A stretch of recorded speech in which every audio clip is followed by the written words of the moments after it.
Well, I'm Sarah. I'm 20 years old and I've been working at Legacy here for about 4 or 5 months as an apprentice in social media and marketing. Um, I would have, going back into school because that's when it started, I started having panic attacks, multiple a day, just because I was super pressured. I felt super pressured to do the best as I could. But then that started off my depression as well. So I found it hard to communicate with people that I loved. I shut myself off from friends, family. I basically became like people have said that I became like a sort of withered shell. But inside I was wanting a lot of help, but I felt like I couldn't talk to anyone. Yes, so I eventually talked to my parents about what I'd been feeling, about how down and depressed and how many panic attacks I'd been having, and they encouraged me to go to the doctors. They never forced me into going to anything. They never drove me into the doctors or anything like that. They asked me every day, like, do you want to go to the doctors? Do you want to go to the doctors? And it got to the point where I eventually gave in due to pestering, but it was one of the best decisions that I'd made in my life. The doctor sat me down and was very, very patient with me because I was stuttering and being very, very nervous. I ended up actually having an anxiety attack right in front of her. But she calmed me down. She was, like I said, she was very patient and very welcoming and very, I don't know, she was a very, very kind person. So she offered me multiple options I could take, whether I wanted counselling or antidepressants or even to be admitted into a psych ward if I felt like I was a danger to myself. I didn't get admitted to a psych ward because I didn't feel like I was at that point just yet.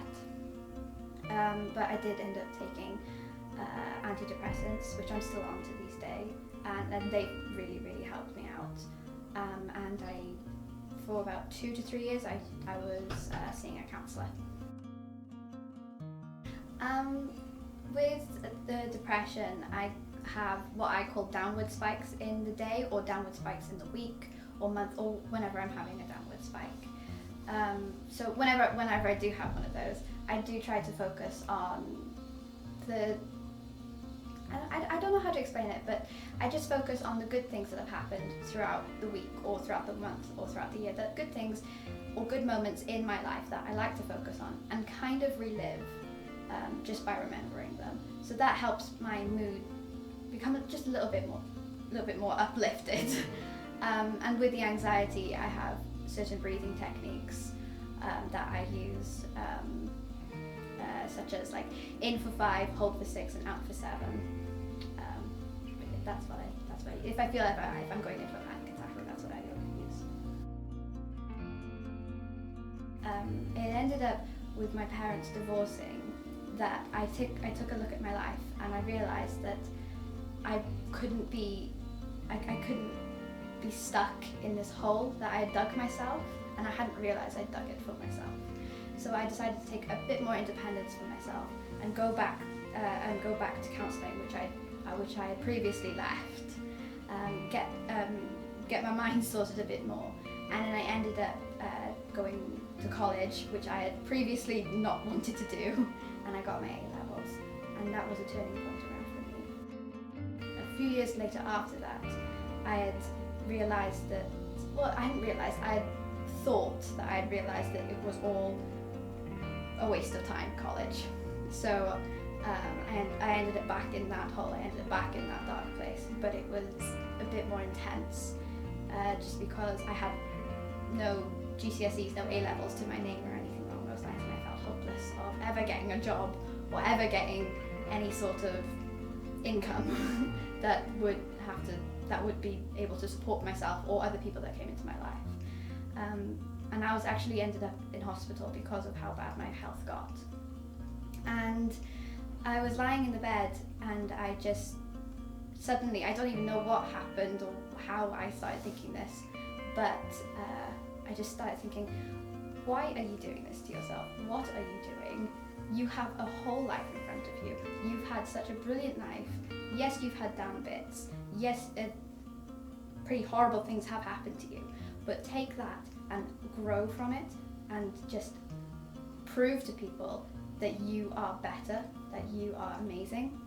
And then as soon as I was able to leave the hospital due to my health eventually getting better, I just took a leap of faith and started working on myself a bit more.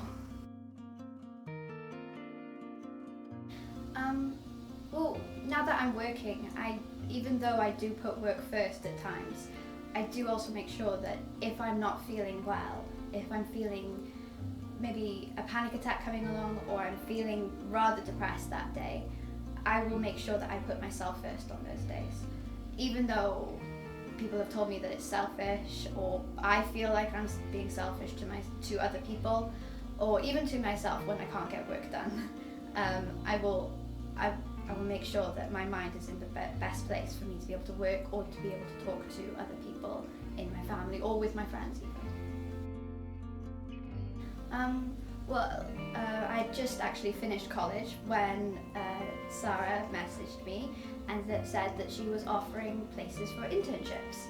And she knew that I was struggling to find work due to my anxiety. A lot of my former employers had fired me or asked me to resign due to me having so many panic attacks during the day, and it was just a hindrance to them, which I do understand, but I feel like it was slightly unfair of them not to give me a chance. But Sarah did. Legacy, they gave me a chance, and it was amazing. And here I've been given support workers, job coaches to go to if I ever have any problems, whether it be with figuring out work or just needing an opinion on it. And say if I'm having like an anxiety attack or panic attack, I can easily go to my support worker, who is amazing, and she will just calm me down, or she'll just distract me on something else that's happened in her life, something goofy, something funny, and for some reason it just calms me down. I've met so many amazing, courageous, strong people who have not only inspired me, but have encouraged me to work harder at what I have been given, at what chances I have been given here at Legacy. My advice is to find a cause that you want to fight for, whether it be for yourself or for your loved ones around you, or to just, like I said, prove the naysayers wrong.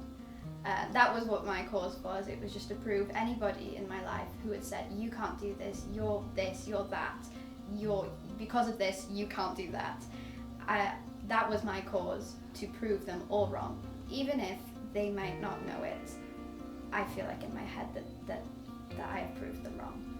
A bit of advice is, please do get help. Even if you feel like you are alone, you're really not. I've been in that place where I feel like I couldn't talk to anybody, that everybody hated me, and that it was just a horrible experience overall. So I have been in that place, and I do feel, and I know what you're feeling with feeling alone. But there are professionals out there, there are helplines out there who are you don't even have to give your name or anything along those lines. You can just talk to them, and they'll help you in any way you can, they'll support you in any way they can. So please look for those people, because they are out there.